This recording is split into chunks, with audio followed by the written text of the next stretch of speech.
Alors, dans ce texte, on trouve aussi beaucoup d'élocutions, donc parce qu'on utilise beaucoup de procédés, notamment des questions rhétoriques, des allitérations, des métaphores et des comparaisons. Donc, pour en nommer quelques-unes, on commence dès le début avec une question rhétorique euh, qui pose donc la question si la condition des femmes à l'époque est normale pour les gens présents dans la salle, et la réponse est donc oui, comme c'est tout ce qu'ils connaissent.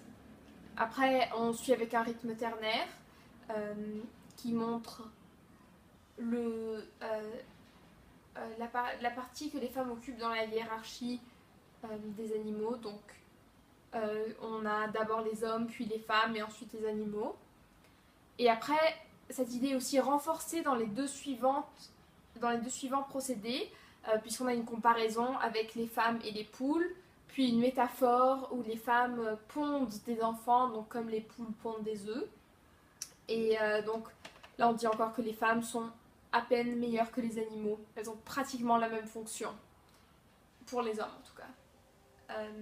Après, on a de l'ironie, puisqu'on dit que les hommes ont tellement généreusement assigné un rôle, mais le rôle que les femmes ont n'est certainement pas généreux, puisque justement tout ce qu'elles doivent faire, c'est nettoyer la maison, prendre des enfants, être responsable des enfants, les éduquer, les élever, etc.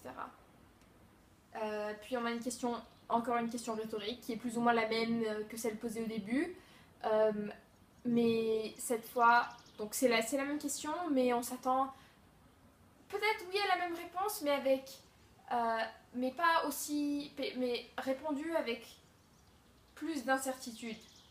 Comme on vient de dire plein de choses qui devraient peut-être nous faire penser est-ce que c'est normal, non. Donc la même question, mais avec une réponse un peu différente. Après, on a aussi d'autres questions rhétoriques qui disent plutôt donc pourquoi est-ce que les hommes, qui a donné l'autorité aux hommes, pourquoi est-ce que ce sont eux qui décideraient de notre rôle. Ensuite, on compare avec les animaux. Donc, chez les animaux, les hommes et les femmes, ou les mâles et les femelles, ont plus ou moins le même rôle, tandis que chez les hommes et les femmes humains, les hommes sont très dominants, ce qui n'est pas nécessairement bien. Je veux dire, si chez les animaux, c'est l'ordre naturel des choses qu'ils soient égaux, alors ça devrait aussi l'être chez l'homme et les femmes, mais bon. Après, on a une allitération en dental. Donc, l'homme seul, donc dans le passage, l'homme seul s'est déclaré détenteur de cette supériorité. Et donc, les dentales font penser que cette supériorité a été vraiment imposée par la force. Il y a eu de la violence, c'était quand même un dur combat. Donc, c'est pas facile d'être dominé.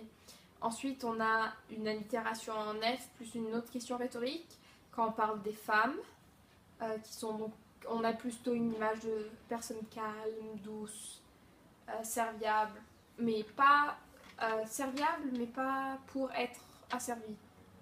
Puis on a une exclamation parce qu'on cherche justement à faire bouger ces femmes, qu'elles se motivent, qu'elles fassent quelque chose pour défendre leurs droits. Et aussi, on a d'autres questions rhétoriques après pour la même chose. Donc, ils disent plus ou moins qu'elles n'avaient rien avant et ce rien, elles l'ont quand même perdu après la Révolution. Donc, maintenant, il leur reste rien, vraiment rien à perdre. Alors, elles devraient essayer de récupérer tous ces droits qu'elles ont perdus et se battre pour cette injustice. Puis après, on a aussi une autre allitération en V, c'est encore cette même idée, que les femmes se rendent compte du pouvoir qu'elles ont le pouvoir de changer les choses. Il y a aussi une métaphore. Puis après, on a une autre métaphore et une anaphore. Donc anaphore de je suis fatiguée et métaphore, ce serait je suis fatiguée de crier et que personne ne m'entende. Donc notre philosophe Olympe de Gouges a beau parler et faire tous ces discours qui sont en train de parler justement de toute cette injustice, mais personne ne fait rien pour la changer. Ils écoutent et c'est tout ce qu'ils font.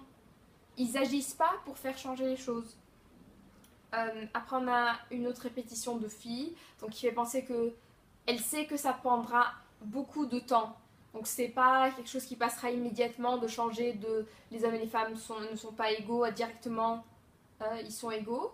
Donc il y a beaucoup de filles qui passent entre, il y a des générations de filles et des filles, etc. Pour qu'on arrive finalement à l'égalité. Et suivi d'un autre rythme ternaire. Donc ternaire parce qu'il y a tant de choses justement que les femmes pourront faire une fois qu'elles sont égales. C'est pas juste une ou deux choses, mais c'est plein de choses. Il y a plein de portes qui s'ouvriront une fois qu'ils seront égaux. Et on termine justement avec une métaphore du combat qui va penser donc il faut vraiment lutter pour ses droits. C'est pas simple de demander l'égalité. Ça prend beaucoup de force. Il y aura des blessés, il y aura peut-être même des morts. Mais à la fin, quand on gagnera le combat, ben, on aura l'égalité. Donc ça vaut quand même, ça vaut la peine. Le but ou l'objectif final, c'est l'égalité et ça vaut la peine de se battre pour l'atteindre.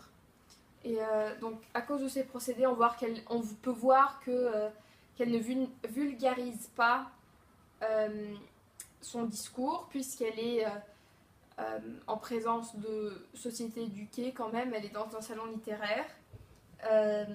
Tout le monde va comprendre ses références